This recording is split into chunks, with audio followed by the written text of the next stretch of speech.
Does your Lightroom catalog make you feel kind of like this? And you really wish that your catalog was more something like this? If so, you've come to the right place. My name is Chris, and in this video, I'm going to walk you through my workflow and some tips and tricks to help keep your Lightroom catalog clean and organized.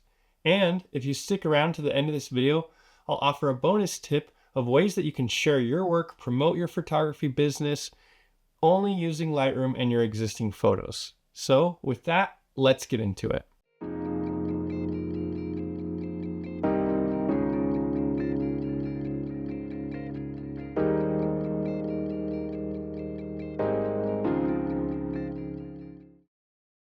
Now, if you end up finding this video helpful, please leave a like and consider subscribing.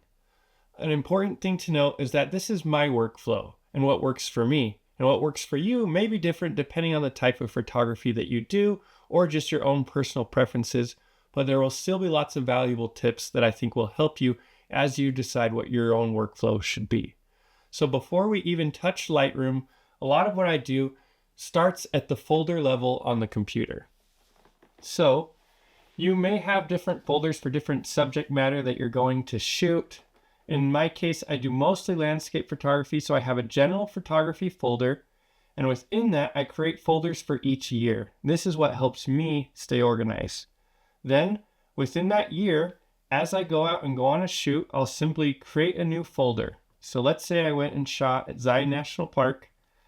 I will make Zion National Park a folder. I could add more specifics if I wanted, if I went multiple times or things like that, or multiple days. I can add individual folders for those days within this folder, but I'm simply going to create this folder. And now within that folder, I'm going to create another folder called raw. This is the folder where I'll import all my raw files over from my camera's SD card, and then the edited versions I'll export to this folder. So within my Zion National Park folder, I'll have all my raw files and then a folder of all my edited images. So within Lightroom, when you're on the library module, you have on the left-hand side folders which mimic how the actual folders are on your hard drive or your external drive and where you put them. So you can see here, this year I've already done one shoot and I've structured it how I just showed in my folders. Within my 2026 folder under photography, I created a Provo River Bend folder, and within that, I have a raw folder where I put the raw files. Then we have collections where we organize how they are structured and filed essentially within the Lightroom catalog itself. This has nothing to do with the actual files on your external drive or computer, but how they're organized within Lightroom. Under the collections, you'll see that there are collection sets, which are essentially parent folders. They can't hold any images. They're just like a box for more folders. Then within collection sets or outside of a collection set, you have collections, which are simply an equivalent of a folder. And these can hold your images. You can put them inside a collection set, but you don't need to. And then there are smart collections. These are automatic folders or collections that are set based on rules that you decide. These can be extremely helpful to automatically create certain collections based on criteria that you want to include. And we'll touch more on those a little bit later. So as far as my own structure within Lightroom, I try to mimic how my folders are set up on the computer or on the drive. So you'll see I have a collection set for my photography over here. Within that, I have other collection sets for each year. And then within each year, I have collections for the various places that I've taken photos. Now, one of the things that I like to do that helps me stay organized is for each location, I create 3 different sub collections under the collection set for the location. So for instance, within my 2026 collection set, I might create one for one of the locations I went and shot at. For example, Zion National Park. But then within that, I'll create 3 different collections. One for all of my raw files where I will import everything that I want to from that shoot. 2 for my picks. So after I go through the raws and I kind of pick or reject what are my favorites, I'll move only the picks to the second collection, and then I'll edit those photos. And after editing, I'll rate my favorites and I'll move those to the third, which are my favorites. This 3-tiered system really helps me to stay organized and keep track of all my photos without extra clutter. Now, to make things easy so I don't have to create all those different collections or collection sets each and every time, I like to use a template. So I'll show you how that works. Let's say I was going to add that Zion National Park shoot to this 2026 collection set.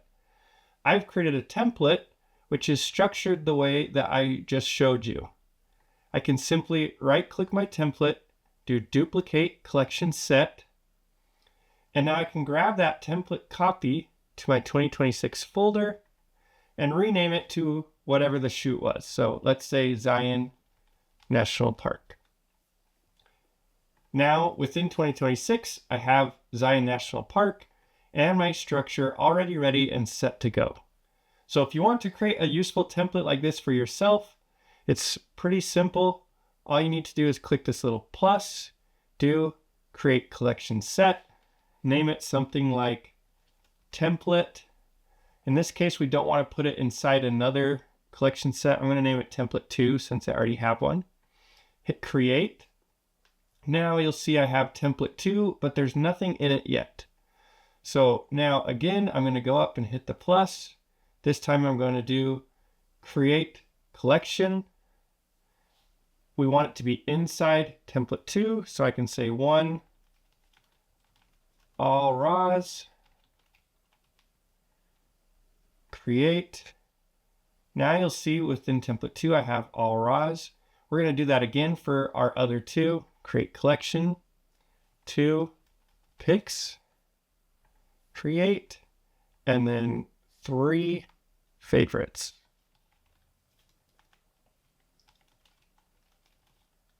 Okay, now you'll see I have my template created. I've got 1 all raws, 2 picks, and 3 favorites, and I can simply right-click this, duplicate it as needed, and drag it each time I go and create a new shoot. Okay, so now let's show you how I would actually import the photos from a shoot and go through this workflow. So once I have my folder set up on my external drive or hard drive, and I have the structure set up here in my collections within my Lightroom Catalog, I can go over to import, find the folder where I have them. So for me, I did this shoot at Provo River Bend. It's on my external drive under photography underneath 2026. And then I added all the raw photos to this folder called raw, like I showed you in the beginning of this video.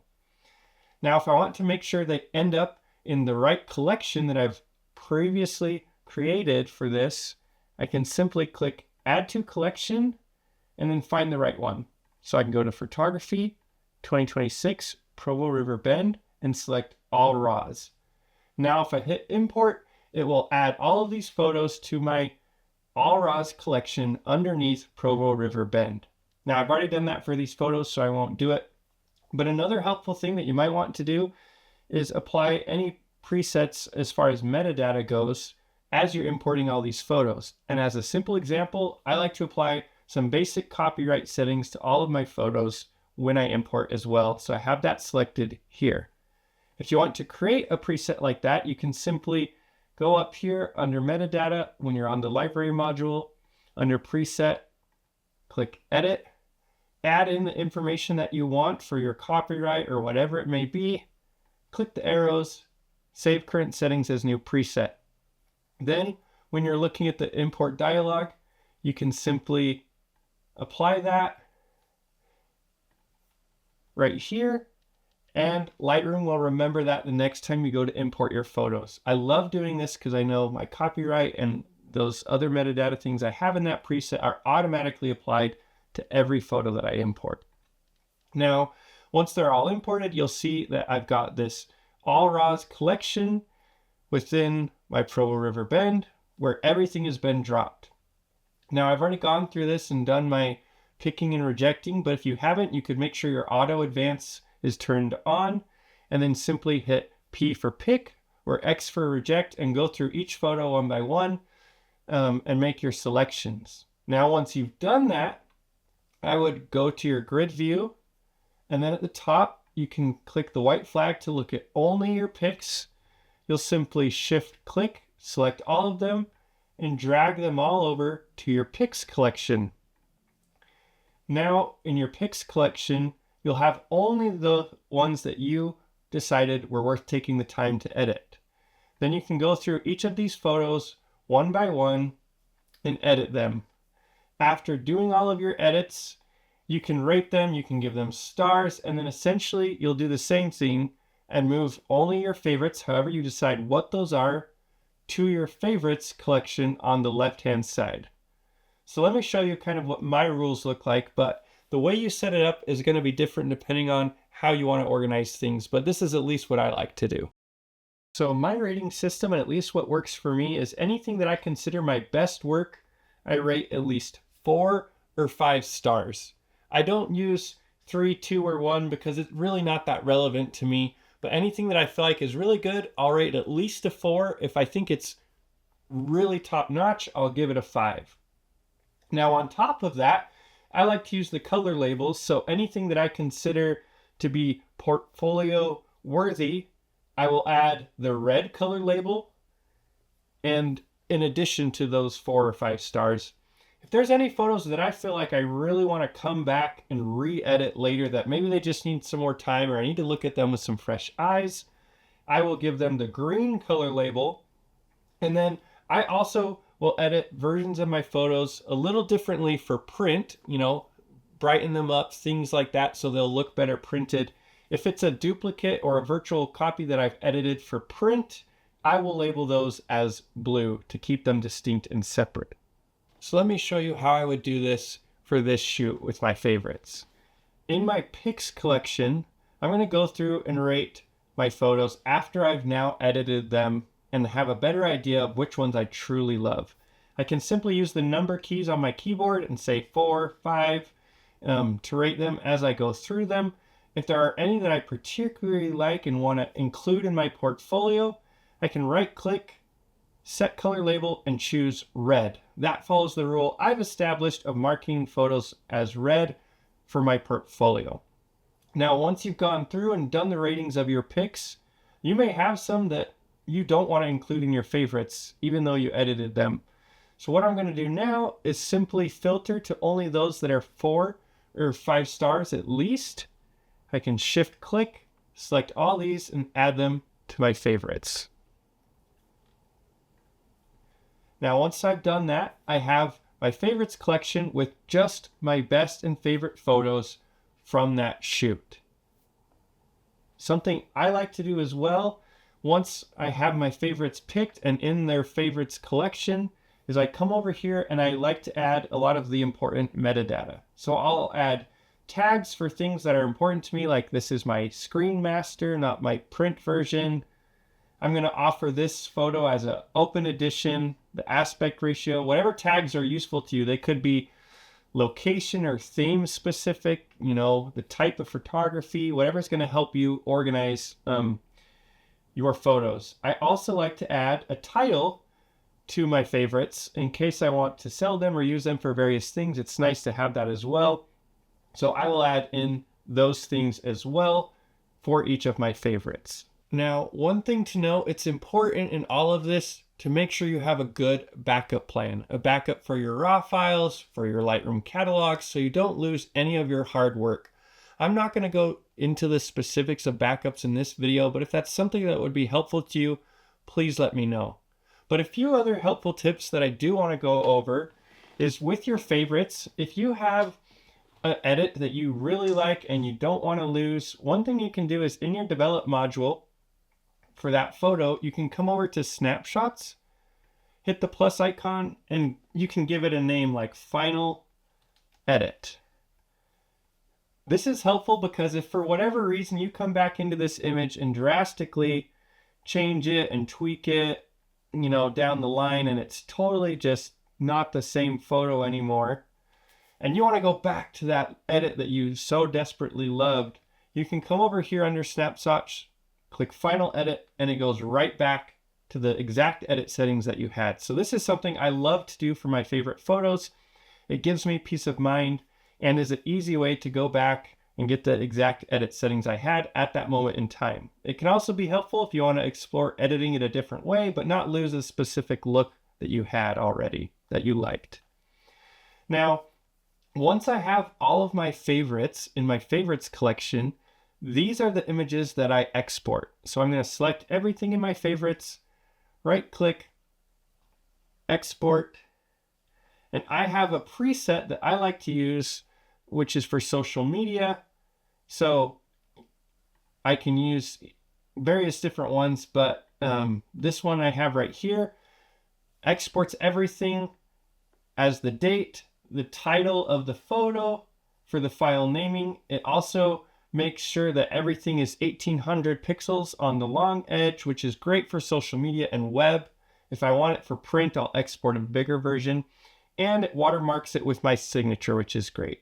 So I'll export all of my favorites using this preset that I've created.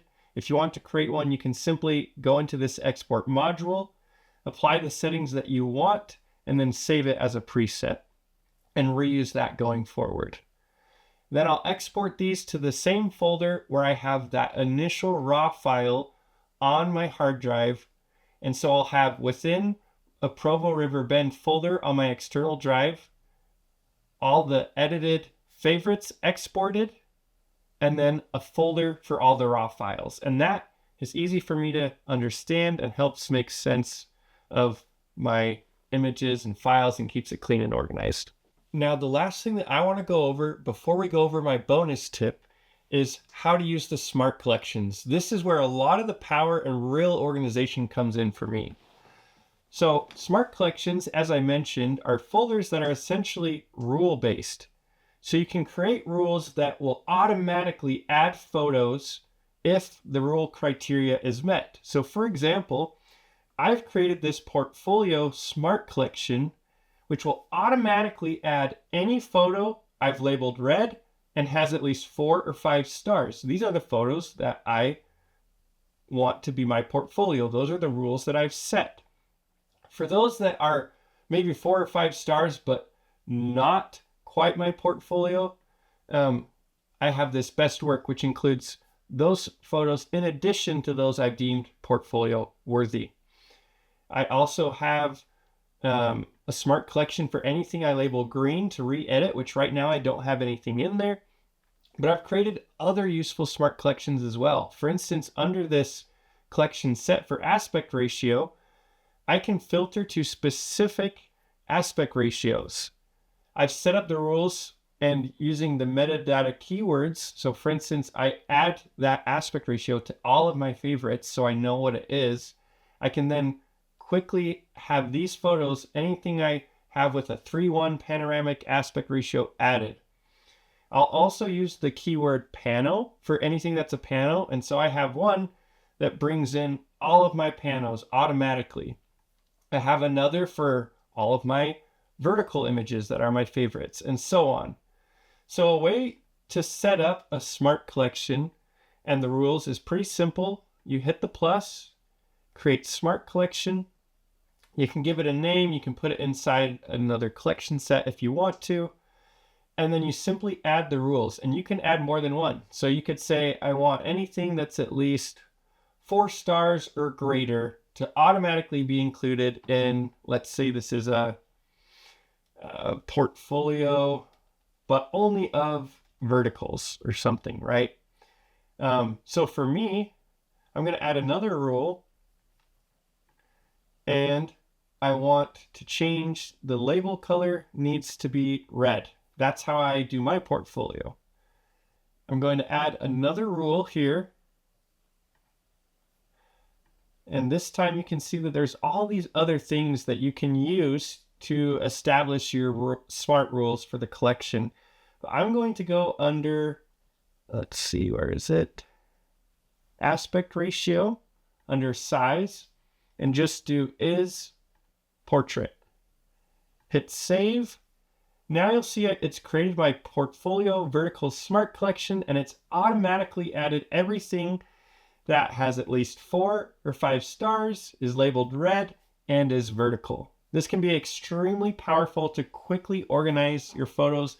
And the best part is, if I edit another photo tomorrow that meets this criteria, it'll automatically get added and I don't need to do it manually myself. So smart collections can be a huge asset in organizing your catalog. Now, this is what works for me, but what works for you may be different, but I'd love to hear from you. What do you like doing in your workflow, or what helps you stay organized within Lightroom? Please let me know in the comments below. Now, let's go over my bonus tip. If you want a way to share your work and promote your photography for business purposes or similar things, and you don't have a website yet, you can do a lot just using Lightroom, and let me show you what I mean. This is an example of a PDF portfolio that I can simply email to potential companies if I'm trying to license my photos. So I have a cover page and then images with their titles as you go through.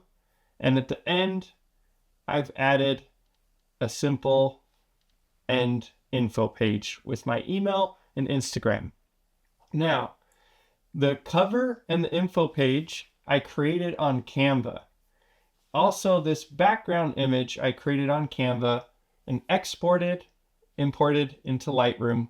But let me show you how you can create one of these PDFs just using Lightroom to export and send via email or even print to any potential customers or whoever you're trying to promote your work to. So you'll see within Lightroom here, I've created a collection called For PDF Export. Within this collection, I have that background image from Canva, and you'll see why we need that later. But now all I need to do is add whatever images I want to include in this small portfolio that I'm going to send out to potential businesses, customers, whatever it may be. So let's say I want this image. I'm just going to simply drag that over. Let's say I also want this one. Let's say we want this one as well. And let's just do one more to keep it simple. So I've got 4 photos. You might want to add more depending on your needs. And then I have my background image. Now I'm going to go over to the book module within Lightroom. You can see that I already have some things here. So I'm going to clear this to kind of show you how I would start from scratch. But I'm going to go over for my book. I want to choose PDF. You want to choose size magazine. That way it's the size of actual paper, 8.5 by 11. I have no cover because I created my cover in Canva, and I'm simply going to merge this PDF with that one later. We'll do the same for the info page. And then from there, you can create a preset. So there's all these different auto layouts you can choose from. I ended up creating my own. So you'll see this is what I chose. So I did for left pages, I want them to be the same as right. Right page is a fixed layout. I want the image to be pretty much in the middle of the page like this. I want to zoom the photos to fit, match long edges, and then add photo text, align with photo. I have a preset for the text. I can show you how to do that too. And then you can save this as a preset up here. I'm going to hit done. To create that text preset, let me show you how this works first. So with the preset created, I can simply click on the collection I want, which is my Z for PDF export. You'll see my images down here. Hit auto layout, and it automatically builds the book out using that. Now you'll see it added that background image in as its own page. I can simply right click, remove page. Now I have my 4 images here. For the text, if I click on text for a specific page and highlight that, I can change the settings, things like that. If you do that, underneath type is where you can set the font, color, some of those type of things, and then you can save those settings as a preset, which is what I've done. Now, unfortunately, I haven't figured out an easier way to make it automatically add the title for each of these. So what I end up doing is basically just clicking into one, clicking on the photo text, and then underneath text, I'm going to change custom text to title. Then it will directly pull the title from the metadata for that image. And so I can do that for each of these. Let's go to the next page, click, change it to title, and same thing on the next one, click, change to title. If you know a faster way to do this, please let me know, because I would love to know how to do that. Change to title. Okay, perfect. Now you'll see I have all my images. I have the title. I do not yet have that background though. So if you come over here to the bottom right, you can choose to apply a background. All I have to do is drag this image over, place it in there, and then I can change the opacity to 100%. And now I have my background. So you'll see if I, go into a single page, that's what it will look like. It's as easy as that. I have my whole PDF set now with all my images, their titles, the background border. I can do export book to PDF, choose a place to save it, and that's all it takes. Then I just merge it with my title page and my info page, which you could import as photos if you really wanted and just have them be their own page. And that's it. Then you have a PDF that you can then save and share or print or use for whatever purposes you want to promote your business. So hopefully you found this video helpful. Hopefully you feel a little more optimistic about organizing your Lightroom catalog going forward. And I hope to see you in the next one.